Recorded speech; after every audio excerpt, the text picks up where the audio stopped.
c'est encore clair, c'est blanc comme neige, la force régionale a un mandat offensif. Je demande à quiconque de me produire un document contraire qui, dans son écriture et dans son esprit, ne dit pas cela, explique Christophe Lutindula, alors que, pratiquement 3 mois après son déploiement progressif dans l'est de la RDC, cette force est accusée de passivité par les habitants de Goma au nord Kivu qui ont d'ailleurs organisé des manifestations pendant 4 jours consécutifs pour lui exiger d'entrer en offensive contre le M23 ou carrément de quitter le sol congolais. Lors d'un briefing presse co-animé avec le porte-parole du gouvernement Patrick Muyaya, le vice-premier ministre chargé des Affaires étrangères reconnaît la force régionale n'a pas encore satisfait à nos attentes. Elle n'a pas encore rempli sa mission comme convenu et il faut qu'elle la remplisse, sinon elle ne servira à rien, sinon ça sera l'institution qui va se décrédibiliser. Malgré cela et pendant qu'un nouveau plan de déploiement a été rendu public après une rencontre des chefs d'état-major de la région, il estime nous ne sommes pas dans la perspective de la fin du SOFA, accord des statuts des forces signé avec l'EAC pour la force régionale, quoique dans l'analyse, on peut être pessimiste mais dans l'action, nous voulons être optimistes. S'il s'avère que ça n'a servi à rien, il faudra qu'on se comprenne bien avec nos partenaires, on ne va pas se créer des problèmes. Christophe Lutindula n'exclut pas non plus un partenariat bilatéral avec un autre pays de l'EAC, très probablement le Kenya. Il n'est jamais dit quelque part qu'on exclut la coopération bilatérale avec le Kenya ou tout autre pays qui peut apporter une contribution positive. Aujourd'hui, s'il s'avère que la bilatérale avec le Kenya est plus efficace, dites-moi pour quelle raison on refuserait? Il n'en a pas. Donc tout est ouvert, tranche-t-il. Nous avons besoin de solutions rapides, de travailler pour le développement de notre pays, d'avoir de bonnes élections, nous avons besoin d'avoir la paix dans notre pays. Mais tout ce qui ne contribue pas à la paix, ça ne sert à rien de le garder. Nous sommes les seuls à avoir appliqué le processus politique. Le président de la République lui-même s'est déplacé à Nairobi la première fois pour parler à tous les groupes armés, la deuxième fois, sous la supervision du président Kenyatta.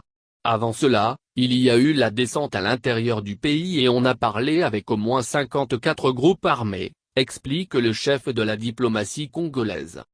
J'aimerais qu'on nous dise un seul instant si de l'autre côté du Rwanda il y a ne serait-ce qu'une seconde de dialogue politique entre le président Kagame et les opposants qu'on nous flanque à la figure comme si nous étions une industrie pour produire des FDLR. Nous avons la semaine prochaine une série de rencontres à Addis Abeba. Il y aura le vendredi 17 novembre une rencontre du genre mini-sommet de Luanda avec les présidents Lourenço, Ndayishimiye, j'espère que le président Kagame sera là, Uhuru Kenyatta et le président Ruto pour voir un peu ce qui se passe et ce que nous devons faire, annonce-t-il. Pour nous la RDC, il n'y a pas de secret, il n'y a pas de voie et c'est clairement dit dans le communiqué que j'ai signé, il n'y a pas autre voie que d'appliquer avec rigueur, à la lettre virgule après virgule, point après point, la feuille de route conjointe Nairobi-Luanda qui a été acceptée par les chefs d'État concernés le 23 novembre et soutenue par la communauté internationale, insiste Christophe Lutindula, rappelant que notre ligne est celle-là et on ne doit pas la modifier. Il y a 2 communiqués finaux. Celui de Harm el-Sheikh. Nous avons fait des remarques et il nous a été rassuré que la version qui va sortir sera corrigée. Mais quelle n'a pas été notre surprise très désagréable de voir que le secrétaire général de l'EAC en a fait à sa tête, déplore le vice-premier ministre. Je suis ministre des Affaires étrangères, je parle, on va lui rapporter, il va lire, qu'il cesse de faire ça, ordonne-t-il sur un ton de déception. C'est le 2e coup qu'on nous fait, rappelle-t-il. Nous n'avons pas changé d'un iota notre compréhension du terme cesse-le-feu. C'est le cessez-le-feu qui doit s'entendre de ce que le M23 et le Rwanda doivent déposer les armes, ils doivent cesser d'attaquer les FARDC et la MONUSCO, explique Christophe Lutindula. C'est clair pour nous, c'est blanc comme neige. On ne peut pas vouloir par l'expression cessez-le-feu, dire que les FARDC, armées régulières, forces de la République, ayant des prérogatives, des obligations qui touchent aux compétences régaliennes de l'État, notamment la défense du territoire national, on ne peut pas dire que les FARDC croisent les bras et regardent faire, regardent détruire la République et la nation. Cependant, souligne-t-il, nous ne sommes pas de va-t-en-guerre. si le M23 et l'armée rwandaise cessent d'attaquer, se retirent, on ne donnera pas raison de faire de la provocation mais nous assumerons notre devoir de défendre la République et les citoyens. Il faut que cela soit clair pour tout le monde. Nous ne sommes pas naïfs et nous ne sommes pas non plus faibles, prévient Christophe Lutindula.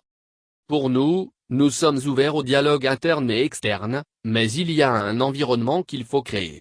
Un environnement qui permet l'accalmie, la sérénité et le retour de la confiance. Ça ne sert à rien de donner l'impression de faire une pièce de théâtre, précise-t-il. Vous ne pouvez construire une perspective de paix que s'il y a confiance mutuelle et un engagement ferme. Et pour nous, le climat de confiance, c'est la cessation des hostilités, retour des compatriotes à leur domicile et le PDDRCS, rappelle Christophe Lutindula.